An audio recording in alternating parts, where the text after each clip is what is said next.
अस्सलाम वालेकुम dear student. ये कुछ टर्म्स हैं, simile, metaphor, personification, hyperbole and onomatopoeia. ये बहुत ही इम्पोर्टेंट टर्म्स हैं 6, 7, 8 के पेपर्स में, इंग्लिश के पेपर में इनमें से किसी पर एक या दो एमसीक्यूज लाजमी आते हैं। और सिर्फ 6, 7, 8 नहीं, 9th 10th और फर्स्ट ईयर, सेकेंड ईयर और इवन के जब आप पढ़ाई मुकम्मल कर लें और उसके बाद जॉब के लिए अप्लाई करें तो जॉब के लिए जो टेस्ट वगैरह होते हैं उनके अंदर भी इनके ऊपर एमसीक्यूज आते हैं। तो ये बहुत इंपॉर्टेंट टर्म्स हैं। अगर आप इनको अच्छी तरह समझ लेंगे तो आपके जो एक दो एमसीक्यूज इसमें से आते हैं आप उसको आराम से कर लेंगे। तो सबसे पहले हम सिमिली को देखते हैं। सिमिली जो है comparing two thing using like और एज। इसमें जो जुमला होता है ना सेंटेंस, उसके अंदर लाइक और एज का इस्तेमाल होता है।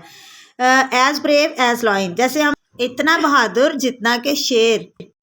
जैसे कुछ माएँ कहती है ना, मेरा बेटा शेर की तरह बहादुर है या मेरा बेटा चांद की तरह खूबसूरत है।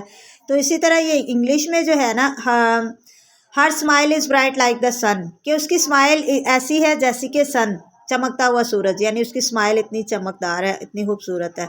तो इसमें एज और लाइक से इसकी पहचान होती है। जिस जुमले में एज और लाइक होगा मतलब कि वो सिमिली पे टिक करना है।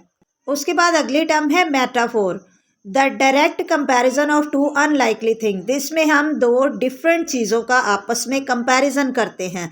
जैसे he has a heart of gold, कि उसका सोने जैसा दिल है। तो हालांकि वो दिल सोने का नहीं है लेकिन सोने की तरह कीमती है, अच्छा है, खूबसूरत है। तो इसमें हम दिल को एक डिफरेंट चीज़ के साथ कंपेयर कर रहे हैं।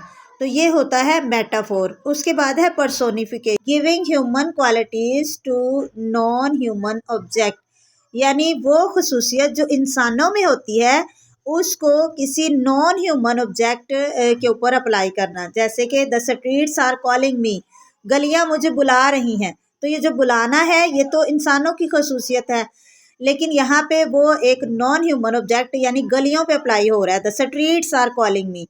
इसी तरह the leaves danced on the wind, यानी पत्ते जो हैं वो हवा में डांस कर रहे हैं। तो डांस करना क्या है, इंसानों की क्वालिटी है, लेकिन यहाँ पे पत्तों को कहा गया है कि वो डांस कर रहे हैं।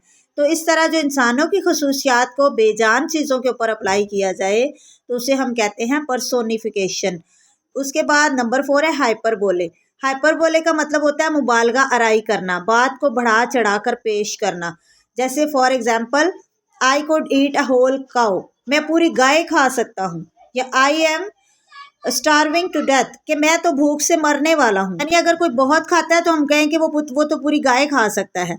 और इसी तरह भूख लगी, बहुत ज़्यादा भूख लगी हो तो हम कहते हैं हम तो भूख से मरने वाले हैं। तो असल में हम मरने वाले नहीं होते, लेकिन हम बात को बढ़ा चढ़ा कर पेश कर रहे होते हैं। तो उसे कहते हैं मुबालगा आराई यानी हाइपरबोले।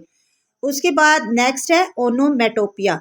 एनोमेटोपिया का मतलब है words are use to imitate sound, जिसमें साउंड्स का जिक्र हो, किसी भी चीज़ की आवाज़, जैसे मक्खियों की बिन बनाहट, हवा की सरसराहट और किसी भी किस्म की आवाज़ों का जिक्र हो तो वो होता है onomatopoeia.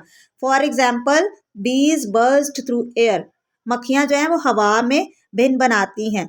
The door shut with a loud clang bang, यानी दरवाज़ा जो है वो एक धक की आवाज़ के साथ बंद होता है। तो वो जो आवाज़ें हैं, जिस भी जुमले के अंदर कोई आवाज़ों का जिक्र होगा तो वो जो जुमला है वो ओनोमेटोपिया का होगा। तो ये पांचों टॉपिक आपने इनकी जो है वो डिफरेंस इनमें समझ लेना है और इसको याद करना है।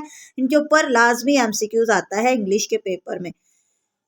ओके, तो वीडियो को लाइक करना नहीं भूलिएगा और चैनल पे नए हैं तो चैनल को सब्सक्राइब भी कर दीजिएगा। ये कुछ जुमले हैं जिन पे आपने गौर करना है और इनमें से देखना है कि कौन सा सिमिली है, कौन सा हाइपरबोले है और कौन सा पर्सोनिफिकेशन है। मिलते हैं नेक्स्ट वीडियो में, तब तक के लिए अल्लाह हाफिज़।